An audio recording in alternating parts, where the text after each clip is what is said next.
नमस्कार दोस्तों, मैं doctor Buddhi Prakash Sharma, plastic surgeon, hair transplant surgeon, director Cosmo Hair, Jaipur. दोस्तों, हेयर ट्रांसप्लांट जो भी करवाने आते हैं उनके कुछ सवाल होते हैं, मैं उनका जवाब देने का प्रयास कर रहा हूँ। एक सवाल होता है उनका कि जो हमारे ग्राफ्ट लगाएं, जो हमारे बाल लगाएं, वो कितने परमानेंट रहेंगे। दोस्तों, जो भी हम बाल लगाते, पहली चीज, दो चीजें आप कंपेयर कीजिएगा। वो हमेशा जब भी आपके पास कोई हेयर ट्रांसप्लांट कराना होता है तो किसी का रिजल्ट देख के आता है कि सर उसका रिजल्ट अच्छा था तो मैं आपके पास हेयर ट्रांसप्लांट कराने आया हूं।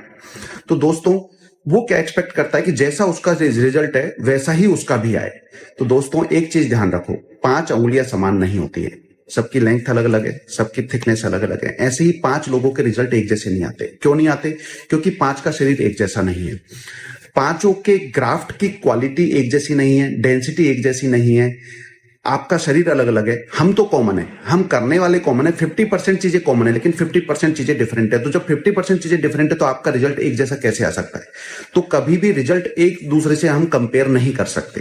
किसी का रिजल्ट अच्छा आता है, किसी का बहुत अच्छा आता है, किसी का एवरेज आता है। तो दोस्तों, एक चीज तो ये कि आपके सबके रिजल्ट एक जैसे नहीं आएंगे, ठीक है।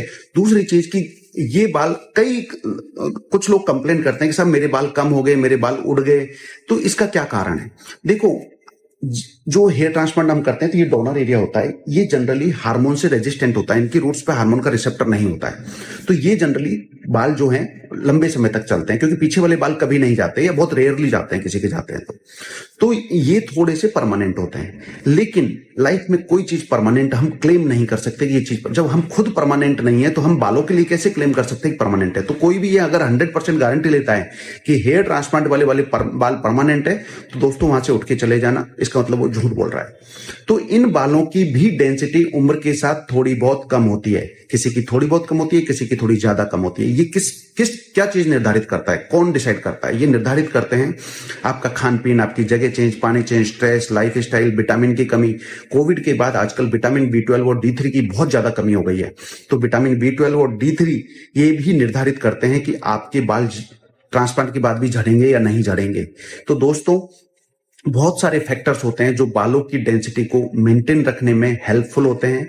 उन फैक्टर्स को ध्यान में रखते हुए बाल हमारे अच्छे रहेंगे या डेंसिटी कम होगी, ये सारे फैक्टर होते हैं। तो कोई भी चीज परमानेंट नहीं होती है। हाँ, जो पीछे वाले बाल ट्रांसप्लांटेड बाल हैं, ये पूरे कभी नहीं उड़ते हैं, ठीक है। इनकी भी डेंसिटी उम्र के साथ थोड़ी बहुत कम होती है, किसी की थोड़ी कम होती है, किसी की थोड़ी ज्यादा डेंसिटी कम होती है।